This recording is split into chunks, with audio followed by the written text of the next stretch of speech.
Welcome to season 2 of The Corporate Life, where we elevate the game for businesses and their top level executives and corporate leaders. If season 1 was about living a fantastic corporate life, season 2 is about going deeper into the realms of big financial achievements and profound work satisfaction. Hi, I'm Hina Siddiqui, your host and a seasoned corporate warrior who's danced between loving and hating her corporate roles for years. I get it. The highs, the lows, the challenges, and the triumphs. In season 2, we are bringing you unique insights, powerful tools, and inspiring conversations with experts and thought leaders in the corporate industry. So whether you are a top-level executive, a business owner, or someone aspiring to reach those heights, fasten your seatbelts. This season is your passport to conquering the corporate world with financial heroism and unwavering work fulfillment. Let's redefine success together. Hi, this is Hina Siddiqui and you are listening to the Corporate Life Podcast. Business is about making profits, and the kind of profits that businesses make or can make depend on the quality of their people. When I'm talking about the quality of the people, I'm not referring to the skill part. I'm talking about the emotional state of the corporate workforce. So you see how the business profit and happier workspaces are so connected. The happier the workspace, the more the profits. And in the fast-paced corporate cultures, anxiety is a big threat to happy workspaces. In this episode, I have with me Faust Ruggiero, who is a national and international corporate advisor and the award-winning author of the Fix Yourself Empowerment series. Faust is going to give us a simple blueprint for a happier and profitable work experience. Hi, Faust. So good to have you. Ina, thanks so much for inviting me. It's a pleasure to be with you today.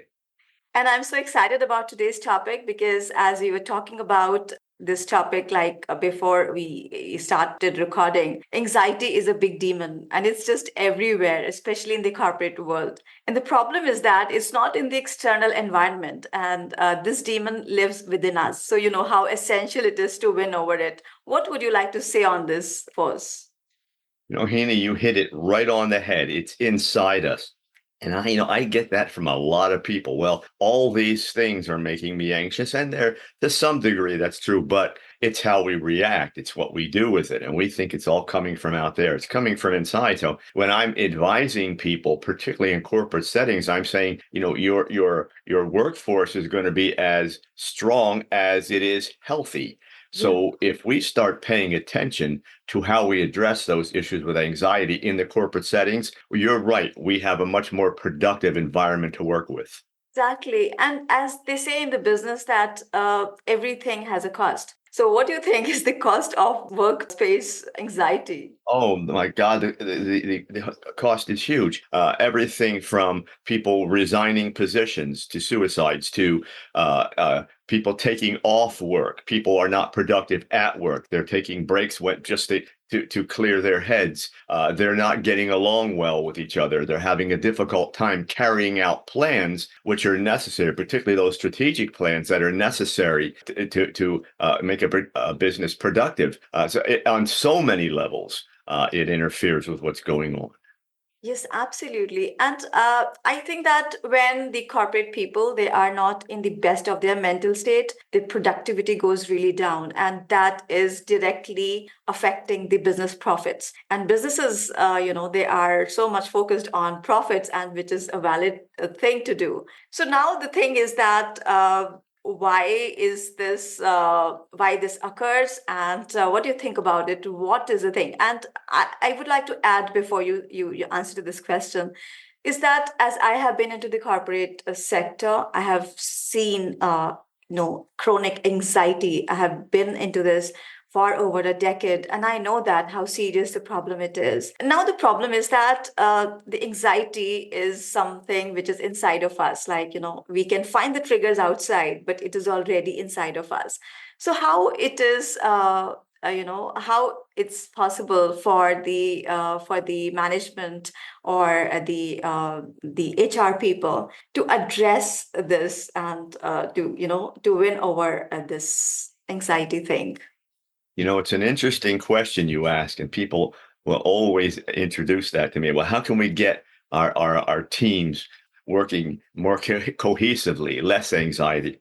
And I always tell them first, we need to start at the top. We have we do it backwards. We go to our workforce and say, let's help them when middle management and HR people and corporate executives are all dealing with anxiety. And you know as well as I do in a corporate setting, the higher you go, the greater the demand, and the greater the demand produces more anxiety. And it produces all those ways, those coping devices like more alcohol and those types of things. So, we start at the top. We have to get people in executive positions and HR people to buy into the concept.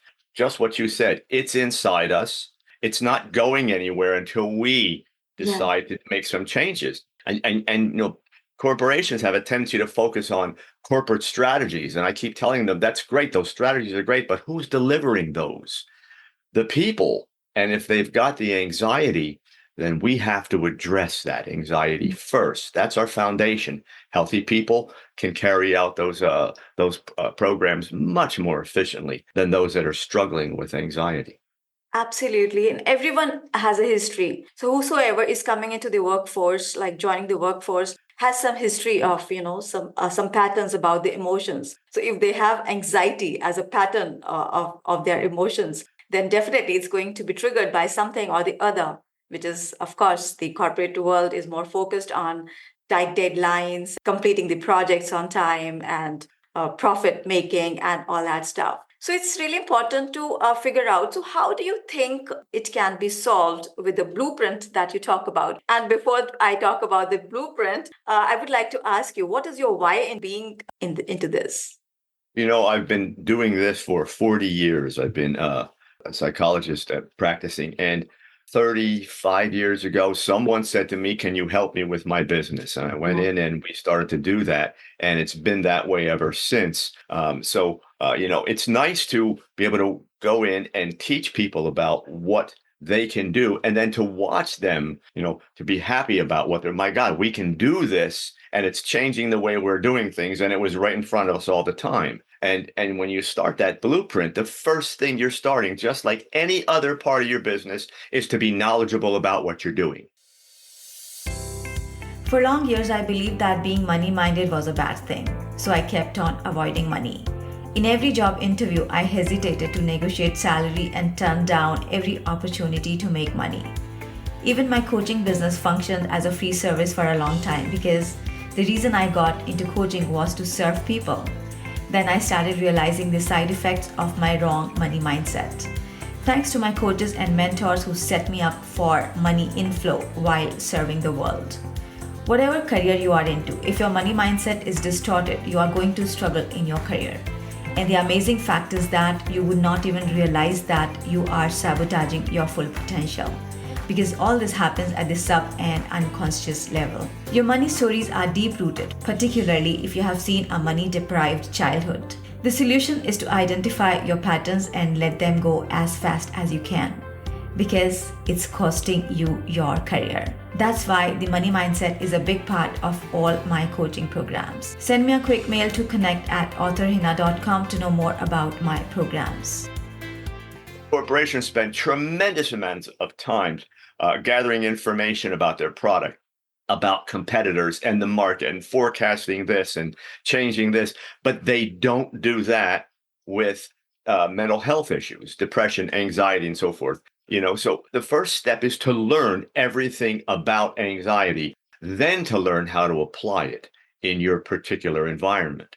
What do you think about it? That corporations, they spend a lot of time and money on conducting a skill based training, program that most people are not interested in, and they are forced to sit in the programs, and they are not liking it because this is at the very surface level. They are just being trained on this stuff, and they don't understand that unless the emotional issues being addressed, the things are not going to change. The profits are not going to occur the way they want. So why they are not, bringing that attention to the part that the emotional state of the employee is so important, because happy employees are, I think, 13% more productive. You said it yourself. Their bottom line is the ledger. and how the business is doing. If you give them a program that they can look at in black and white and say, oh, yes, that increases profits, and they can see it, they're willing to go with it. But if you say to them, well, we're going to spend time on employee mental health, we want happy employees, they don't see a profit line there.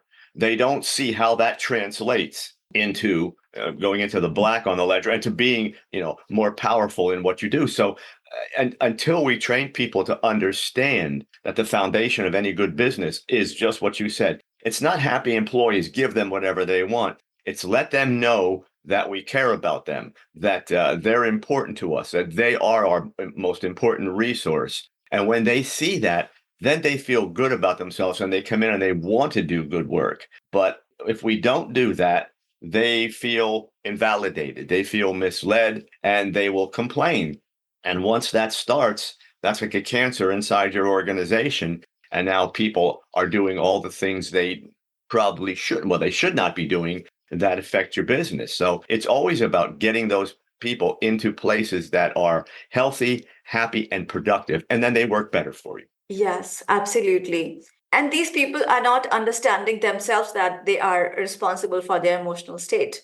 I'm talking about the employees. So there has to be somebody who needs to take responsibility.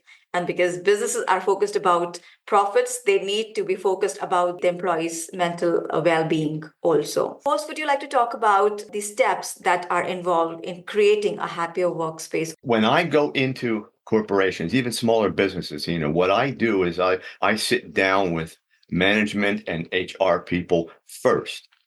And I say, okay, fine. And they think I'm going to come in and give them their plan. I say, before I do all that, I'm going to get a lot of information from you. And I want to know about you because you're the ones that are going to be delivering this blueprint we're talking about to other people. Are you buying into it? Are you going to be able to expand on those concepts? Because it's one thing to say, these are the good things to do in business, but then it's your particular business that we have to modify this plan for. So I go into them first and I make sure that they're going to be able to deliver the plan. My second thing is just what I said. Now I'm going to streamline it. I'm going to make it applicable to their business. If you go in and you're selling food, or you're over here and you're selling industrial products, they're different markets, they're different ways you're going to deliver that. So we want to make sure that we're going to be specific about what we're going to develop. Then I'm going to give them all the steps to do that apply specifically to their business. And it always works. I've never had a business, a corporation that I've worked with, and when the management and the vice presidents and so forth, when they all come in and buy into it and they're part of that, it always works. If they tend to stay impersonal and, above the crowd, I have a little more to work with at that point because we're back to the same thing. They don't care about us. They're probably not going to deliver the program. It'll be short-lived. We'll do this for 6 weeks, whatever it may be, and we're done. That's the other thing they have to understand. This is not a 6-week or an 8-week program. This is an everyday program that you're going to constantly use. We're changing a business culture is what we're doing. Yes, that's very important. And also, like when it's about the group coaching or group training, it may work even better when it's one-on-one. Like it's very important for the coaches or trainers to listen to the people and what is their side of the story, what is there in the buried in the past that needs to that needs to come on the surface and be dealt with it. So this is very important that we listen to them and we try to not try to, I would say that we just do something to address their very individual issues and needs. It's a very important part of this. When I go into businesses, even if, example, I do an employee assistance program with an iron foundry. Now, I knew nothing about iron and how they forge iron and make the parts they make. But I went into the foundry and I talked to the people at their machines and what does this machine do and what do you do here? And I got a real good idea of how these people work at their machines. You'd be surprised how many HR people and upper management don't know what these people do every day. They don't go through the factories. They don't walk the floors. That's one of the most important things you can do.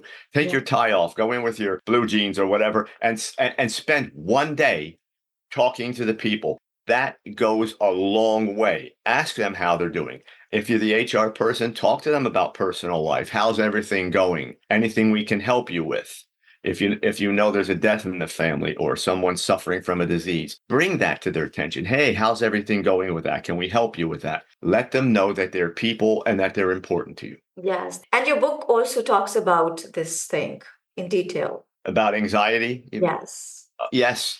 And I go through that in the book step by step. I talk about it. Just when you talked about it, it's inside us. It's physical anxiety. We're talking about chemical imbalances. We're talking about physical things that affect us, hormone issues, thyroid issues, things like that. We want to get them healthy physically. We want to understand that. That's where it starts. Then it goes to the emotions, and you have a difficult time rationalizing your thoughts. Then it hits the intellect, and now you can't get all your thoughts together. And when all those things are occurring at the same time, it's going to be very difficult for your people to be productive. So understanding it is a huge part of this. Absolutely. And first, what is your last piece of advice to the people who are listening to us, the businesses, and who are struggling with this issue of anxiety, which I think almost every business is experiencing this issue with their workforce? I would tell you, with anxiety or any other employee-related issue, be knowledgeable about what you're talking about, because sooner or later they're going to come to you if they have a problem. They're going to come to you because you went to them because their performance maybe was suffering or they're missing work. Somewhere along the line, you're going to communicate with these people. Be able to talk to them, understand what they're saying. If it's anxiety or depression or whatever it is, be able to understand that. And then it's great to talk to them, but then you got to have some type of program you fall back on where you say, okay, I understand what you're saying. Now we have these people and this program in place to help you through this. It's our way of telling you you're important, but it's also our way of telling you that we need you healthy so you'll be productive for us. So, and employees, they will receive that. They will understand. They know they're there to produce. That's how they get their paycheck. But if we can tell them that they're part of this at a more personal level, it's so much easier to work with people that way. Yes, that's very true. First, what is the best way to contact you, and how can people work with you? Easiest way to contact me is to go to my website. It is my name, www.faustruggiero.com. Everything about me is there. The books, if you're interested, information about me, excerpts from the books, all those kinds of things. So all the information is there. And there's a contact link. If people want to contact me, I do get back to them. Thank you. And I'm going to include your information in the show notes section so that businesses or people can find you there, buy your book, and contact you if they need your services. Thank you very much for this amazing conversation. I really thoroughly enjoyed and learned a lot from you today. Thank you. It's been a pleasure spending time with you.